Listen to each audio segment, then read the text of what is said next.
just before we start the show, I want to take an opportunity to invite you to join me for the Podfluence Weekly newsletter, which is available both on LinkedIn and through the official newsletter channel. Now, if you are on LinkedIn and it's easier for you to follow there, then please just click on the link in the show notes, which will take you straight to Podfluence on LinkedIn, where you can subscribe for free and get weekly updates on Podfluence articles as well as episodes. If you would like to subscribe to the full newsletter where you'll get additional materials and, as my little incentive to you, my pre-podcast guest checklist for you to use when you're appearing on podcast shows so that you can be fully prepared every single time, then please click the link to the official newsletter in the show notes. Hope to see you there. Let's get on with the show. Welcome to the show. My name's Johnny Ball. This is Speaking Influence, the show that helps you to build your influence and authority and master the skills of ethical influence and persuasion to become a powerfully persuasive communicator. This week, we are on the topic of communication very much, and you will know if you've tuned into the show before that I love talking about public speaking, and I often talk to professional speakers and speaking trainers. And today I get the pleasure of chatting with an excellent speaking and presentation skills trainer who has moved from a career in the dramatic arts into bringing those skills and talents with her to help other people become amazing communicators and to bring some performance into their talks and presentations, which is really essential. If you've tuned into the show before, you'll also know that we'll often have conversations with people from all sorts of aspects of influence and persuasion, not just public speaking. So we'll chat to neuroscientists and psychologists. We'll chat with marketers and branding experts, with political speechwriters, professors of rhetoric, authors, even the occasional Secret Service agent or ex-cult member. One thing we try to do is make sure the conversation is always interesting and valuable to you. And this one certainly is. It was a very pleasurable, enjoyable conversation. Now, if you're sitting around listening to this, then grab yourself a cup of tea or coffee and enjoy the chat. If you're on the move and you happen to have your mobile device in your hand right now, then why not leave us a review? If you're listening to Speaking Influence on Spotify, all you need to do is click the three dots on the show and it will bring you up a menu where you can rate the show. So please give us a rating. I mean, a good one would be nice. Your ratings and reviews really help other people to find the show and give me some encouragement that I'm moving things in the right direction. My guest, Jackie Goddard, has a business called Power to Speak and a podcast with the same name, and she is on a mission to make entrepreneurs, leaders, and speakers excited about sharing their ideas. So I hope you'll enjoy this conversation as much as we did. All that's left for me to say is enjoy the show. Welcome to Speaking Influence, the show that helps you to master the psychology and application of ethical influence and persuasion in life and business with persuasive presentations and podcasting coach, Johnny Ball. If you're a coach, speaker, or course creator and would like to have a simple online ecosystem for your business where you can create funnels, build an integrated website, sell and host courses and live programs, build your list with lead magnets, manage your sales, create communities, and so much more in a way that is affordable and fully supported, you'll love New Zenler. You can try everything out for free, and if you love it, you can register for monthly or discounted annual billing. It's more cost-effective than most other similar platforms. Don't pay for a multitude of services you have to then link up manually. Get an online solution that does everything you need in one place. Find the link in the show notes and try New Zenler as the all-in-one solution for your business today. Welcome to Speaking Influence, the show where we are helping you build your influence and master the ethical skills of persuasion.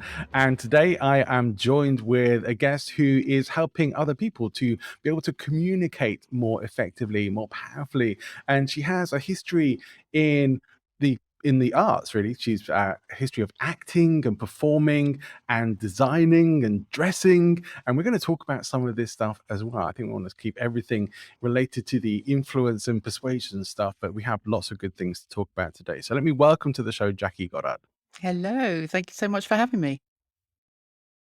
Jackie, thank you for coming on the show. Really glad to have you here. Now, you sent me over some very helpful information and three things that were interesting about you. One of them being that your dad was a stuntman. I have to correct you. My dad is a stuntman.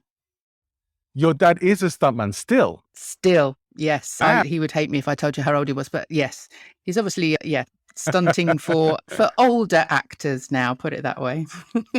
well, no, fantastic. I was just wondering if there was an interesting conception story there, but we won't go into that. Not that I know of. Not that I know of. Not that you know of, but nonetheless, an interesting career to have been in. And is that what led you into a career in the arts? I don't know. I suppose there must have been an influence there. I certainly wanted to be an actor when I was younger, and he worked away a lot. But yeah, I don't know whether it was because of him. I think mainly what came from my dad was the storytelling and just that kind of interest in the history of the people that we live around. You know, our grandparents. I can remember sitting around the dinner on a Sunday. Just Sunday afternoon roast dinners and just talking and recounting stories from the past, and obviously stories from work that he'd been doing and things like that. And he just loved to tell stories, and I think that sparked an interest in me. But I think it was probably more genetic than anything else. Just an interest in people, I think. Yeah, yeah. Well, that's definitely a good thing to have, and important for the things that you're doing now, undoubtedly. And we already mentioned you have some fashion design background as well, but part of your career history was being a dresser at the RSC, and you have dressed some very well-known people. One in particular being Dame Judi Dench. So we have to ask you a little bit about how that was. What was the experience like working with Dame Judi? Oh, well, as you would imagine, she was lovely. I can't say a bad word against her. She was lovely. And the thing with the RSC, I don't know if you've ever been backstage. It was at the Barbican back then. I think they've all gone from the Barbican now. They're back up in Stratford, as they always were. But Judy was in a dressing room with the girls. So there was a girls' dressing room, there was a boys' dressing room, and there was a dressing room for the young spear carriers, basically. But everybody was kind of in together. And yeah, Judy was just one of the actors. And that was the fabulous thing about the Royal Shakespeare Company, and still is, that the cast list was always alphabetical. So if there was somebody whose name began with an A or a B, then their name was above Judi Dench's name. So it was a real ensemble. And if I learned anything from the Royal Shakespeare Company, that was my big takeaway, was that there were no stars. And actually, to bring a production to the stage, they all had to work together. The actors at the backstage, us dressers, wardrobe, lighting, everybody was on that, there for the same reason, to produce that show. Sounds like that was a wonderful atmosphere, being in there, working with wonderful people like that, and having that part of a team sort of feeling, which is always good. Now, if I'm right, this is part of what prompted you and inspired you to become a performer yourself, and to go more into the acting and performing route. Yeah. I mean, it was the way it happened when I went to the careers officer at school when I was 16, and I can remember my mum came with me, and we sat in the office with this lady, and she was obviously, what do you want to do when you leave school? And I said, I want to be an actor. And she kind of gave me this look as if to say, really? So she kind of said, do you belong to any drama groups? And I said, no. Have you been in a school play? And I said, oh yeah, I've been in school plays. Do you go to the theatre much? And I said, no. She said, no, you don't want to be an actor. She said, if you wanted to be an actor, you'd live, die and breathe the theatre. What else can you do? And I was so shocked. And my mum was sat behind me saying, well, she's very good. And I just said, well, I'm not bad at art. And she said, okay, well, we'll have a look at the art colleges, polytechnics as they were back then. And so I ended up going and doing an art foundation course instead of going to drama school. And from that, ended up going into fashion and becoming a designer, which was the worst thing ever, because it's not a particularly nice business to be in. And I ended up designing for the high street, basically. So it was, 3/4 length sleeves and a patch pocket and here, and there was just no creativity in it whatsoever. So I ended up leaving, and a friend of mine that I'd been at fashion college with was working at the Barbican at the Royal Shakespeare Company in the wardrobe department. So she got me some cover work as a dresser. And it was actually while I was there dressing in what was the pit, which was the theatre in the base. Well, the whole of the Barbican was in the basement, basically. But this was right at the bottom. It was like their studio theatre. And that's where Judi Dench was. That's where the play that they were doing was. But I can remember standing in the wings and just listening to a couple of young actors. They were similar age to me, a bit younger maybe. And I thought, I can do that. What am I doing sorting out people's socks and pants and getting them into quick changes and all that, when that's what I want to do. I used to sit in the technical rehearsals and just watch the director and just sit in the empty auditorium, just watching them rehearse. And so that was when I decided to go to drama school. I thought, if I'm going to do it, it will be the biggest regret if I don't actually make the effort and go for it. So that's how I ended up at Isn't that drama interesting? school. I mean, like one person then kind of diverted your dreams and desires to go into what you really wanted to by saying, oh no, you can't do that, you should do this. Yeah. And how much we give, especially when we're younger, we give credence to older people that, oh well, you know what you're talking about, you know what you're doing, so you must be right. And then it takes you years. Yeah. Luckily you came back to what you wanted, but not everybody does. Some people maybe end up going into staying in those things for life because one person told them, well, this is what you should do. Yeah. That's horrendous. I mean, I remember careers advice at school. I don't know if you had this, but like you had to fill in these forms and everything got processed through a computer, and then it would come back and you'd have a special class where it would deliver your results and tell you what you were going to be when you left for the rest school. of your life. How horrendous. For the rest of your life. Yeah. I think mine was something like lawyer or policeman or something like that. I mean, it was so I thought that's what I was supposed to be, because we tend to not always know when we're that young, or even if we do, we tend to believe information that comes at us when people are telling us we know better. Yeah, and I think there was a thing that within me that I felt it so passionately that, this is what I wanted to do. I can remember going to the theatre when I was about 14 and the butterflies in my stomach of excitement, of just thinking that's where I want to be. But actually, I think because it meant so much to me, I was frightened of doing it back then. I was frightened of making a fool of myself, or being told that actually, why, what makes you think you could be good enough? So I suppose when that careers officer told me that, or said that to me, I did believe her. I thought, well, what makes me special to think that I could be an actor? And as you say, that happens to so many people. And it's part of what I do now, and through the teaching and through everything, is just giving people the permission to go back to what they wanted to be when they were that age, and just do it. Just go for it.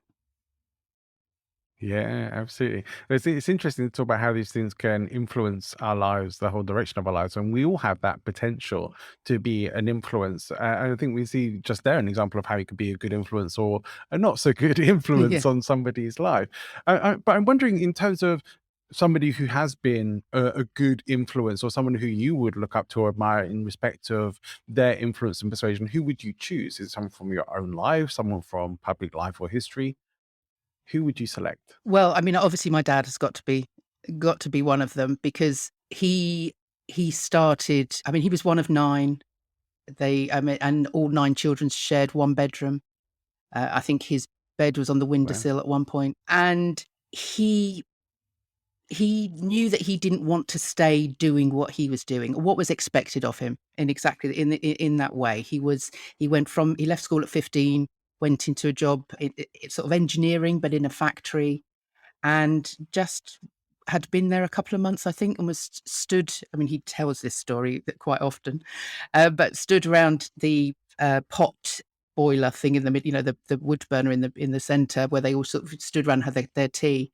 And he said to one of the old guys, how long have you been here? And he said, oh, like 30 years, man and boy, kind of thing.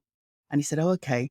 He said, and where you live locally? And the guy said, yeah, I live just down the road there, around that corner.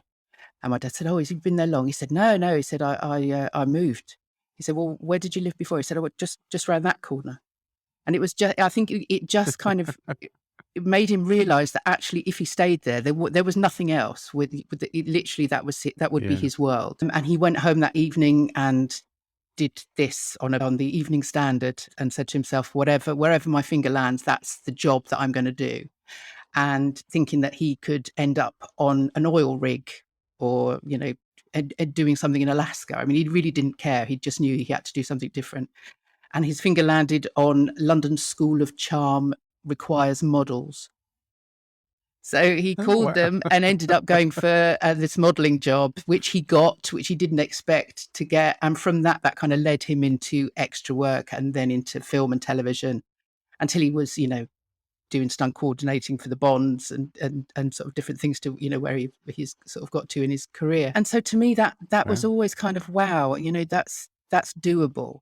He went to a drama school age sort of 30 when I was a child, and he had a family and responsibilities, but he knew that there was more. And also I look to him because he is just such a nice person, and that just sounds so weak, really. But he is just Not really. No, approachable, not to me anyway. and actually I've seen him work. I've been onto sets and seen him work, and people just like him. They just really like working with him, which is how I think that you get from job to job, or you get to where you want to be, because people want to be around you. And especially Yeah. in those kind of atmospheres where you're working very closely and very intensely with people, is you've got to be likable, and I think that's certainly Yeah. something I've always sort of looked to him Yeah. for, you know. Yeah. Likability is a very underrated quality, but Yeah, I've done, well over 100 shows now about influence and persuasion, and undoubtedly, likability is one of the qualities of influence and persuasion. yeah, Being likable. I mean, Warren Buffett is famous for saying that he only ever works with people that he likes, trusts, and admires. But just general for ease of life and for social and even professional lubrication to get yeah, places, being nice, being likable is super important. And I think we sometimes associate that with being bland, yes. which it isn't.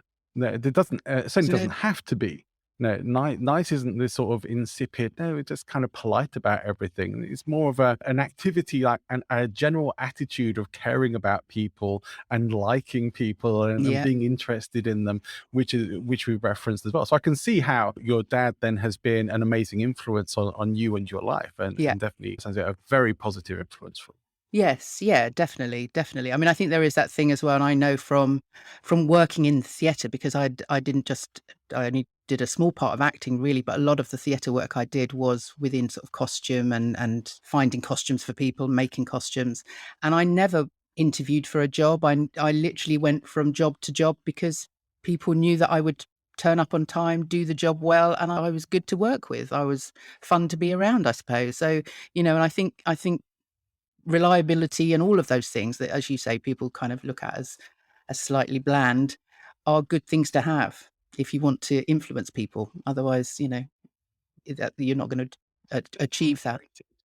They're underrated qualities, and I think the world. I certainly hope and feel that the world is moving away from this idea that to be successful in things you need to be hard nosed and uncaring and self serving and mean to people, complete diva all the time. Yeah, There are certainly people who still, I think a lot of people who go down that path as well do it because they think that's how you're supposed to be to yeah, get what you want. But certainly there are people who go down that path because that's who they are. yeah, But for the most part, now people want relationship more than ever. People want connection more than ever. And so if you're not likable, you're going to really struggle with yeah, things like connection with people mm, and building and developing network and relationships, which I think absolutely. are Yeah. some of the most important things for life and business.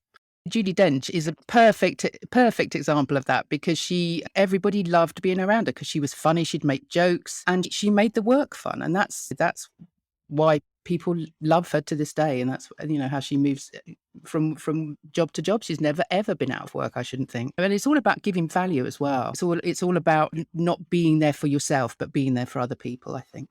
What I saw from your information is that you've always been someone who likes sharing knowledge and helping people and teaching people along the way. And that's something you're very focused on now. So you are helping people to bring out their creativity, to improve their speaking. What made you decide to move from working in the acting and performing world into doing this?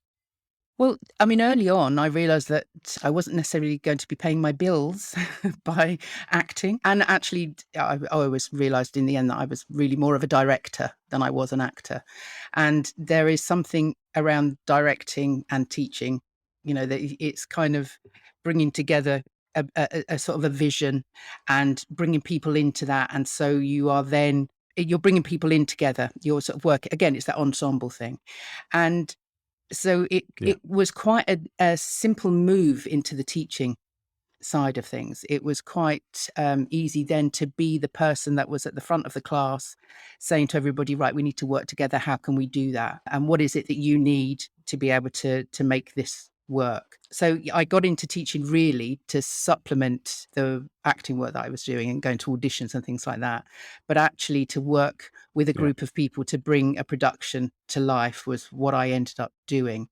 And in lockdown, and that's what I was doing right up until lockdown, working with adults, mainly some young people with learning disabilities.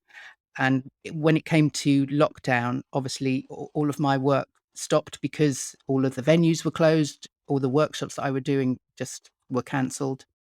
And so in lockdown, I really had to sort of think about what it was about the job that I enjoyed most. And in this sort of new networking Zoom world that I'd taken on in lockdown, because otherwise I was just sat home alone. So I did a lot of sort of networking, which I love doing because I love meeting people and starting the podcast. It seemed like I was hearing lots of people saying this, this is a whole new world. We need it's not now, if you're running your own business, it's not now about the poster, the flyer, the advert in the paper. It's now customers are expecting to see who it is that they're buying for. We buy from people that we know, Yeah. like, and trust. And so small business owners, bigger business owners, anybody now is kind of expected to show up for their customer. And so what I do in my acting world of looking at people and saying, right, I can get you to that performance. It just seemed that what I had learnt as an actor, the training that I was given to become an actor, and the feelings and the processes I went through from standing on a stage, I could see was going to be really, really beneficial to everybody. From the learning tech, from breathing, from the vocals, the technical vocal side of being able to project clarity, diction, articulation, but also that feeling of being relaxed enough to just show up as yourself in front of any kind of audience, whatever that audience might be. It might be an audience of one, it might be an audience of many. It might be looking down a camera lens and not knowing who or what you're talking to out there, but just giving people that Sure. confidence. So that was the process really, is to go from teaching and bringing people to that performance to then transferring it to a kind of a business world. Yeah. And what sort of transformation are you helping people to achieve then? Like what are the things that they're starting off with that you're able to help them move on from or improve upon? Well, I suppose the biggest thing is nerves. I think it's a well-known fact that that people are actually more scared of standing on a stage and speaking publicly than they are of actually dying. I mean, it's that severe. So first of all, it's about calming people enough that and letting them know that it's all right. They can stand on stage and say what they've got to say. What they have to say is important. So a lot of what I do in Yeah. the beginning is just making people feel comfortable.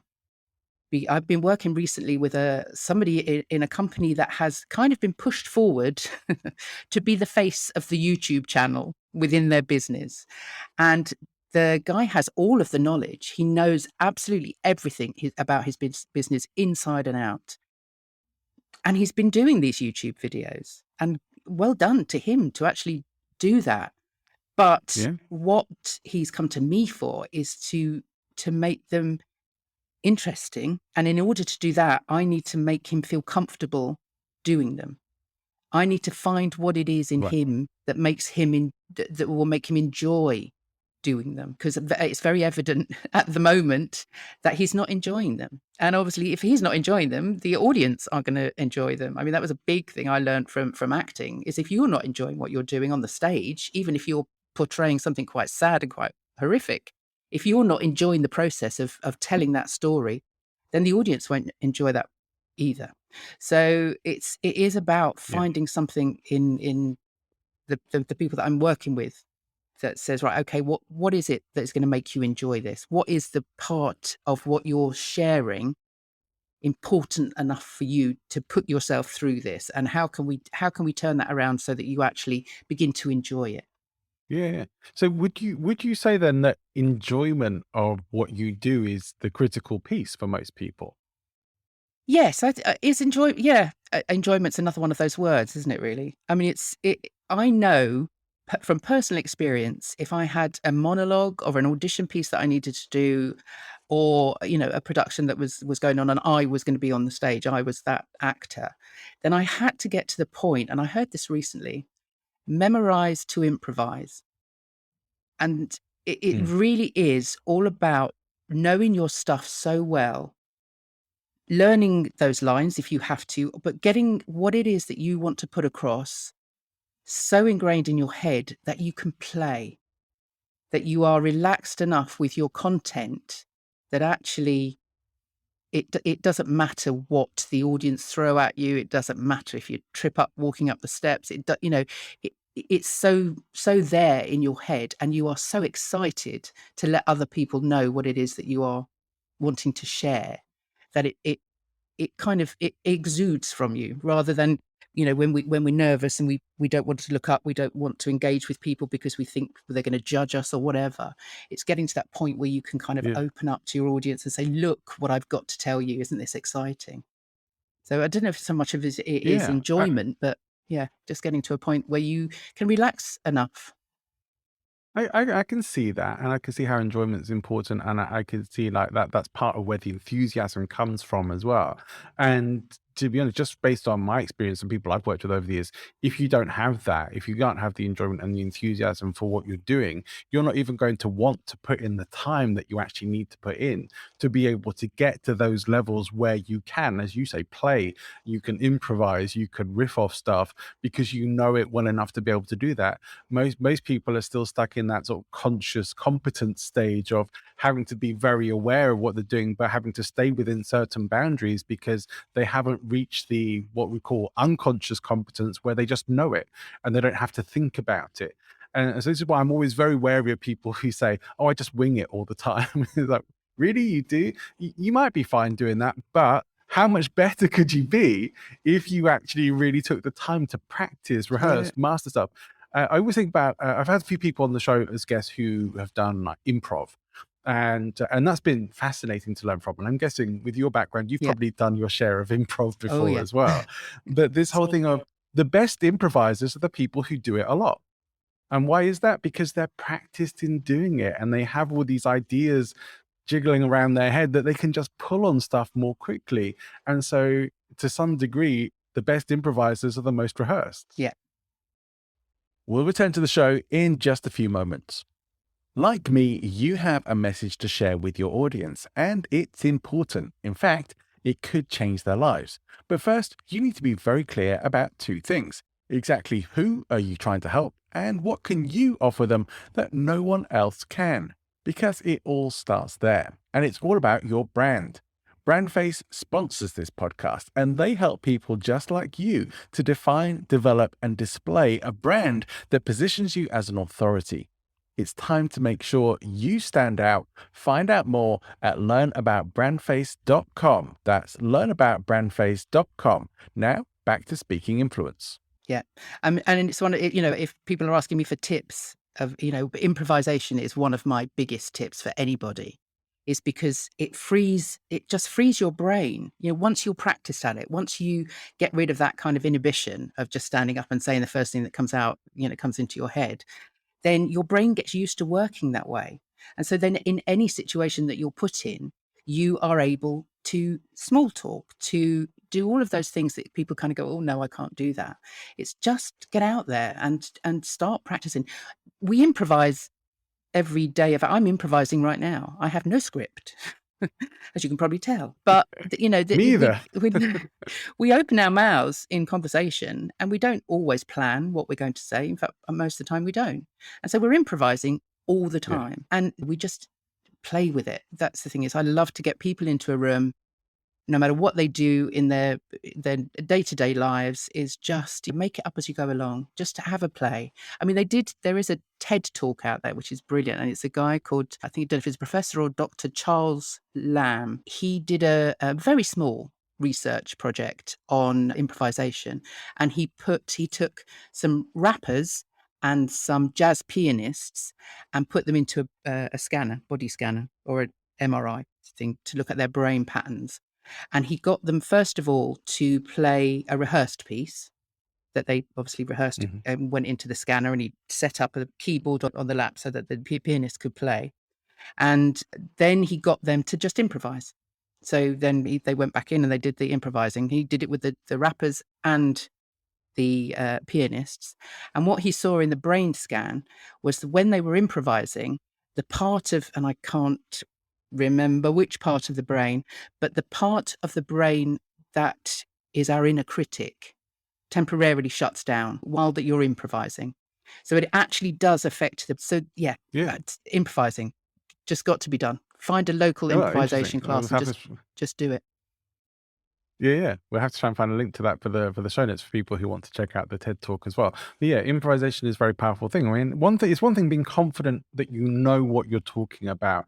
It's quite another thing to be confident delivering it to the level that you're talking about, and that's why I'm kind of glad to be discussing that. And it's a deeper level thing than perhaps we've discussed on some previous shows, of this delivery aspect of it. We often hear people talk about being yourself, but we don't always get into exactly what that means. But I think we're hitting on it very strongly here with being able to improvise and riff is where you bring your personality into things rather than just delivering information or presenting a well-practiced speech. Is that being able to go beyond that to the level where you can, something distracts you or something, you don't suddenly have to spend five minutes finding where you were in your notes. I'm looking at Boris Johnson there for that. But, you want to be able to have a distraction come up and still be able to know exactly where you were and go straight back into it, or even to incorporate the distraction and play off it in some way so that it becomes an entertaining part of your presentation. Knowing how to do all of those sorts of things comes with improvisation, with repeated practice, right? Yeah, absolutely. I mean, you look at the people that we most love to watch. I mean, certainly me, if I'm watching, I mean, I love TED Talks, but they are, they're a year in the making, those, at least a year in the making, those TED Talks. People have rehearsed that 20 minutes, and there's people out there, like, I don't know if you ever watched Sir Ken Robinson do his talk on creativity. Yes, my absolute favorite TED Talk ever. Yeah. I mean, he just is such a natural, but he knows he's rehearsed that. He's just rehearsed it so much. Brené Brown, I mean, again, just somebody that is so authentically herself and knows her stuff inside out that actually it kind of comes across. She can talk and make you feel like she's making it up as she goes along, but she's not. She's rehearsed incredibly. She's rehearsed a lot to make it sound that natural. So yeah, I mean, emulation, I think, is another great thing, though, is to find those people that you love to listen to and see how they work, see how they talk, how they present. You need to be authentically you, but you will be. But yeah, just find those people that you look up to, that you can kind of follow the way that they present themselves and how they, shape their 20-minute talk, or, how they do it. Yeah, I think there's a big point to this of acting it, being it, modeling it until you are it for yourself, because it's like learning a dance. You have to learn the moves, and we have to learn them bit by bit. And then when you learn them, it's going to be maybe a bit clunky at first, but as you do more of it, you get smoother and smoother.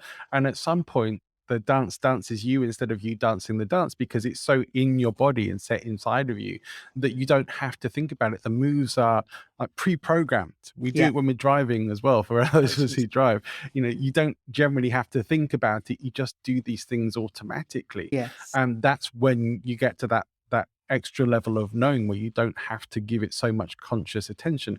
But people don't generally want to go through all the process that's attached to it. Things like driving, we do it because we know we have to. But sometimes there are things we want that we don't necessarily have to go through the process. But I think even with influence and persuasion, there are elements that you have to go through, procedures, practice you have to go through to get good at this. Whilst there are some people who are naturally very gifted in these areas, they will always be overtaken by the people who practice if they don't work on it as well.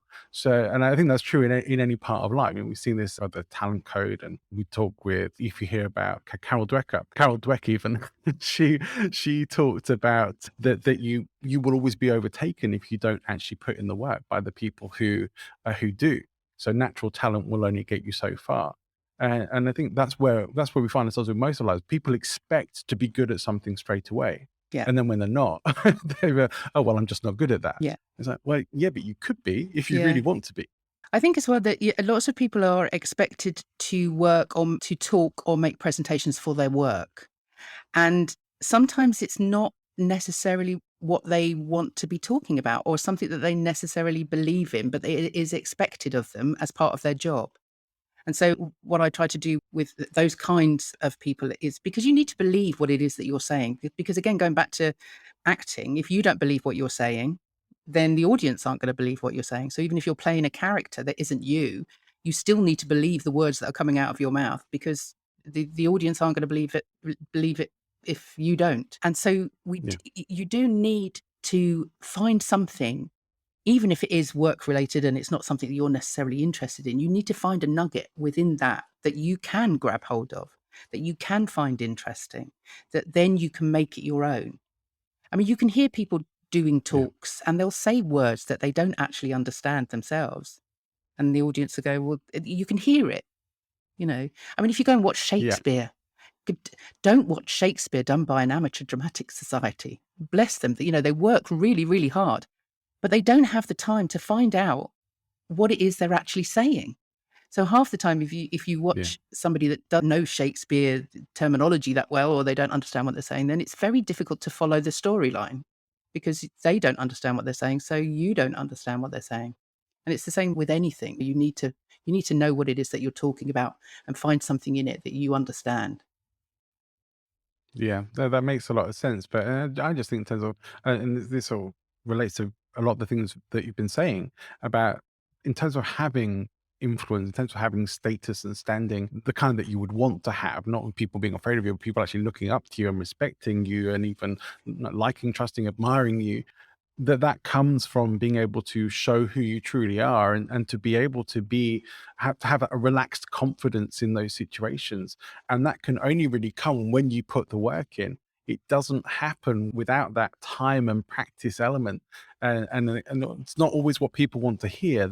People want the sort of add water and stir solution, or the magic pill that they can take. And the reality is that doesn't exist. So this is why success perhaps isn't for everyone, why status and influence isn't for everybody, because you have to put some work into this. You actually have to put some energy and effort into it. Yeah. Yeah.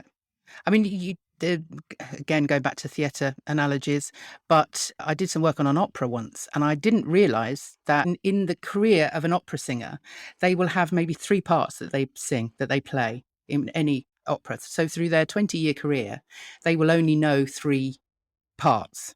So it's not like an actor that goes from, because it needs to fit their voice, it needs to fit, whatever it is, which I didn't realise. But that's how they hone those skills, is that they are just playing that same part over and over again. I mean, it is the same with an actor. Going back to the Royal Shakespeare Company, going back to when I was even doing fringe shows, you are doing a show every day for however long the run is. And so by the time you're a month in, you are able to play and find nuances and find different ways. And most people will have a signature talk, if that's what they do, or their pitch or whatever. They'll do it so often, and the more they do it, the better they will get, and the more playful they can become. And when you've got that playfulness, then you're more engaging, and people will want to listen to you and want to know what it is that you're talking about. It's always interesting. People often say they want to be more confident when they're speaking and presenting, and yeah, there are tips and tricks that can help you to get in that mindset. But nothing's going to give you the same level of confidence as actually knowing your stuff so well that you're not going to forget it all of a sudden, or that you know it well enough to riff off it and play with it. When you know stuff that well, you have every reason to be confident about it. And you mentioned about that. I'm going to have to look into this research as well, because it's fascinating that when you're able to improvise on stuff, that it gets you out of that part of your brain, the inner critic. That's fascinating, because that's often what is pulling people back Yeah, when they're speaking, presenting, performing, however you want to look at this. yeah. So fascinating area, and some really interesting things you're sharing with us today. So I want to ask you, because I believe as a podcaster myself, that having a podcast is a great way to build your own influence and to get a message out there and to help people in the ways that you can best help them with your knowledge, talents, and abilities. So what was it that made you want to start a podcast particularly? Well, apart from boredom in lockdown, really, I think what it was when when I started my business, say 3 and a bit years ago, and I was really kind of freelancing around creative projects. So I'd come out of an art center as their arts development. So I was doing arts development work part-time and teaching part-time. And so I gave up the arts development thinking that I could do projects around sort of community arts projects. And when I then started networking and telling people what I was doing, they were I got those like, "Eh?"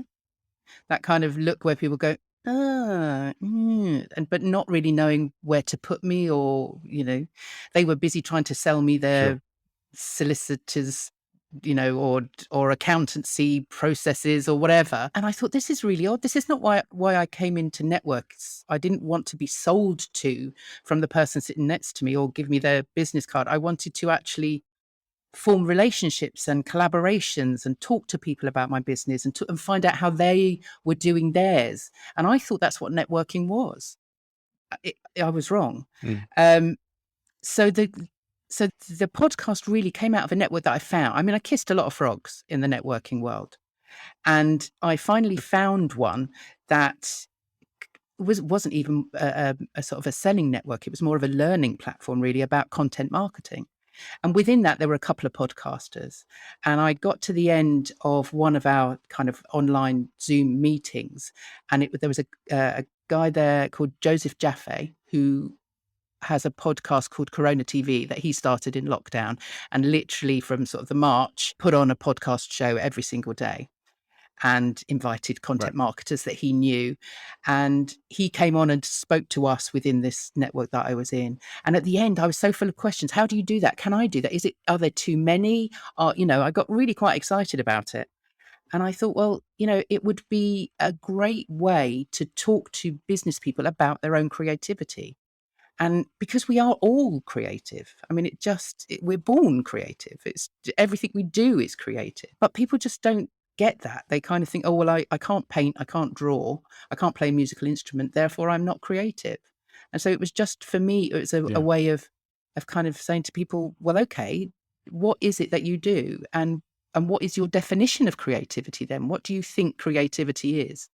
And just opening up that discussion, but also talking to people that were I've spoken to authors and people that are at the top of their careers in what they're doing, and it's like, well, okay, how did you get there creatively? How has your creativity helped you to get there? Just so that people that are listening can kind of see how they can do it and see what in somebody else's story relates to them and validates what they do. And so, yeah, that's why. And that's why I've continued doing it, because that's what I love about it, is that, it's just fun talking to great people like yourself, Johnny. Well, isn't it? I mean, I've had the privilege of being a guest on the show, yes, as well. And so your show is called Power to Speak, yeah? Yeah. Yeah. Power to Speak So people can come and check that out on all the main networks, and we'll have links to that in the show notes for people. And apart from the episode with myself, what has been one of your favorite episodes? I'm not going to ask you to pick your absolute favorite, because that's always impossible to do, but what has been one of your favorite episodes to make? Well, there's been a few, I have to say, but I suppose I made a contact in the States with a philosopher, American. They call him America's philosopher. His name's Tom Morris, and I do recommend anybody check out Tom Morris. If they don't even come and listen to the podcast, just go and check out Tom. He's written over 30 books. He worked at Notre Dame University in the States as a philosophy professor for many years before he left, and now does keynote speaking and just shares his philosophy with the world, really. And he wrote Philosophy for Dummies.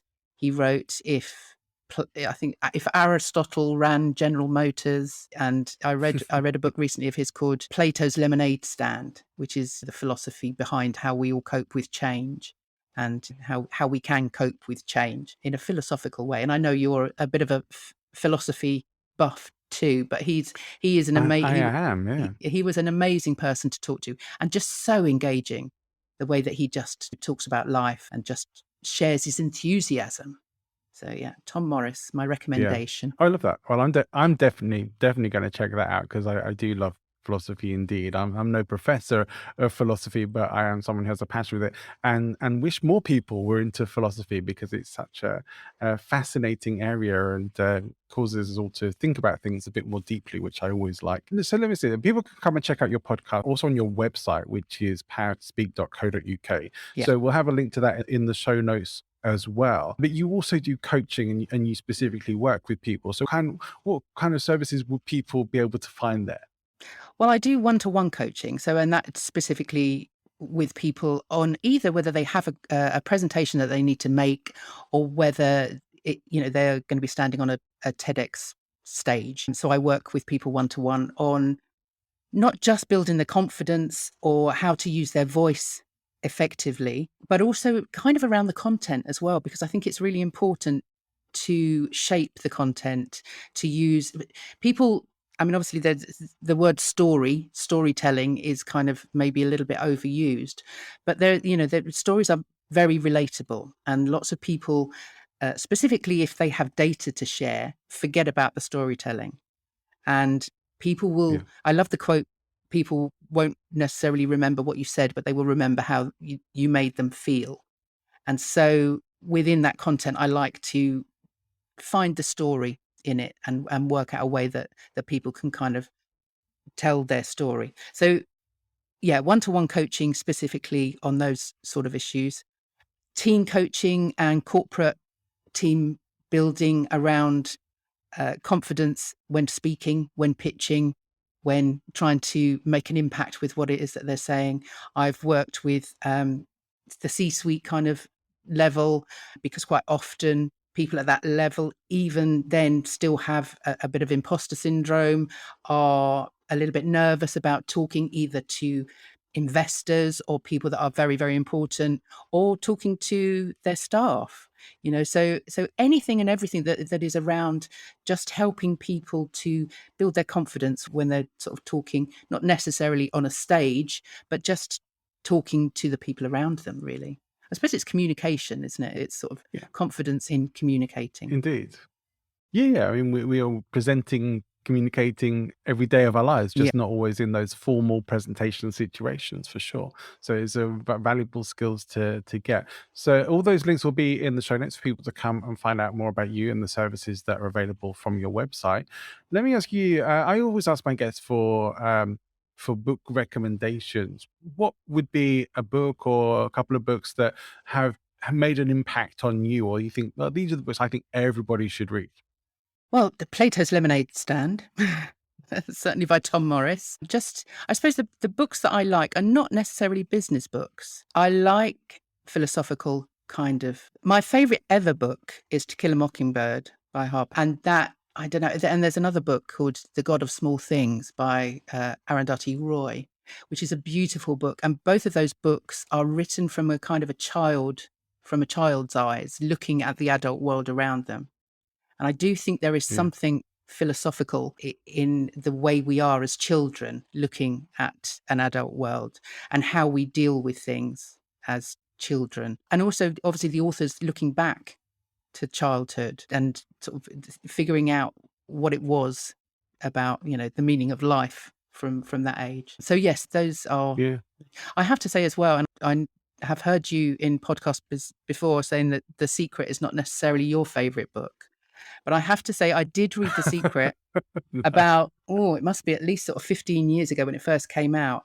And as much as I don't necessarily, it just kind of opened my eyes to a more positive way of approaching life. And Yeah. and it almost validated everything that I'd always thought. I've always been quite I am the glass half full person, and I don't understand people where the glass is always half empty, because you think, well, what's the point? You might as well be positive rather than be negative. And there was just lots of positivity in that book that kind of led me to a point where I thought, well, I am capable of doing anything that I want to do. And if I really put the words into action, then the good stuff will come my way. So that, for what it's worth, that's Well, not. I have to confess that I only watched the movie. I never actually read the book. And my good friend Brandon Eastman, when I went on his show, suggested that the book is quite different and that I should give that a read. But it's for me, it's a very deep level, nuanced conversation to fully explain what I like and don't like about all of that. That unfortunately we don't have time for. But it's not a complete like I'm against it, I write it off. But yeah, I didn't like the movie for sure. But only really because I just kind of felt that for a lot of people it gave this impression that you just have to think about something and it'll suddenly appear in your life. And it's like, well, yeah, the world doesn't work like that, unfortunately. Or maybe fortunately, really. And that relates to a lot of what we've been talking about today. Actually, we have to put in the work. We have to be willing to put in the energy and the work to the things that we want to be, do, have, and create in life.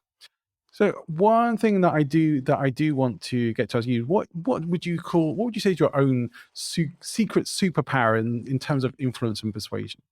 I think it probably goes back to just being reliable and just being somebody that I think my curiosity in people. I think my superpower is to see both sides, is to not judge. And I do wish a lot of people were like that. I wish a lot more people were like that. Not that, you're asking about a superpower. If that's it, maybe that is me blowing my own trumpet, but I do feel like I give people the benefit of the doubt. I listen to both sides. I put myself in their shoes. Yeah, because I think everybody is the way they are for a reason, and they are all motivated to do what they do for a reason. And I always like to find out maybe what that reason is before I judge. Yeah. Yeah. I mean, I've had to put in sort of the world of neurolinguistic programming in terms of getting into someone else's model of the world to understand that, and that sort of relates to, I think, what you're describing there as well. And that's definitely a superpower, being able to do your best to understand or get inside other people's thinkings and see things from other perspectives than your own, which gives you a much broader perspective on life rather than being locked into one particular way of thinking, or that everything's black and white or anything like that. So yeah, definitely a superpower. Thank you for sharing that with us. If there was one thing that you would most like people to take away from our conversation today, what would that be? You have permission. You have permission to do what it is that you love to do. So go and find what that is. Have a think back to what you were doing in the playground aged 9, and then go and do that. So I was making up plays. I was cajoling all of my friends to make up a play that I probably forced them into performing it to the class on a Friday. And when I think back now, that's the person I should always be. And I think we kind of get crushed a little bit through secondary school, and we come out the other side, by the likes of those careers officers, doing what we think we should do, or we are expected to do. And we kind of forget how to play, and we forget what that 9-year-old wanted to be when they grew up. Absolutely. I have to go and buy a Spider-Man outfit now, and so I'll be back in a little while. No, I think it is good advice. We should definitely think back to when we were younger, and that's a great thing to take away those limitations or the way we box ourselves in when we get older. Jackie, it's been a real pleasure talking to you today. There's been a lot of value from it, some great gems that you shared, and I wish you the best of luck with all of your coaching and your continued success with your podcast as it continues to Thank grow you. and develop. Thank you for your time joining us today. It's been a real pleasure. Oh, thank you so much. It really has been a pleasure talking to you, Johnny. So thank you. Thank you for having me. Thanks for tuning in. I hope you've enjoyed the show. If you did, if you got some value, if there's something you've learned or you can use from this show, then first of all, go and use it, but also share the show out. There's a good chance that your friends and network will benefit from it too, and it helps us to grow the show. If you do plan on exploring any of the resources we've mentioned in the show today, please do use the links provided in the show notes. They do link to our affiliate links, which does help us to support the show and make sure that we can keep bringing you amazing guests and keep increasing the quality and maybe even the quantity of the show as well. If you haven't already checked out our sponsors Brandface, remember to go and visit them at learnaboutbrandface.com. And if you want to get your brand score and you need to move quickly on this one because it might not be available that much longer, then you can visit brandfacescore.com and you can apply to get a free evaluation of whether your brand is being seen and met in the way that you hope it is. Now, I said last week that there are going to be a few changes, and there will be. One of the things that I have been doing is rereading and revisiting the book How to Win Friends and Influence People by Dale Carnegie. And I'm going to do a bit of a review on that book for one of my upcoming episodes. You'll be hearing that very soon. And I've started, based on that, a little series of videos which you can find on my LinkedIn profile and probably most of my social media places for the show. And I'm doing a little video about how the principles from How to Win Friends and Influence People apply for people who are looking to win over podcast guests or hosts and build up their influence and authority through podcasting. If that's of use to you, make sure you're following me on social media. If you're not already receiving my Podfluencer weekly newsletter, then do make sure you're either following me on LinkedIn or visit presentinfluence.com. Coming up very soon, you'll also be able to check out my interview with Alex Sanfilippo, who is the creator of Podmatch and PodPros. We talk about how much power there is in the world of podcasting, what's going on in podcasting right now, and why you might want to be thinking about getting on board either as a guest or as a host, or maybe even both. So don't miss that. Look out for those future episodes. Make sure you subscribe to the show. We'll look forward to connecting with you again for another episode very soon.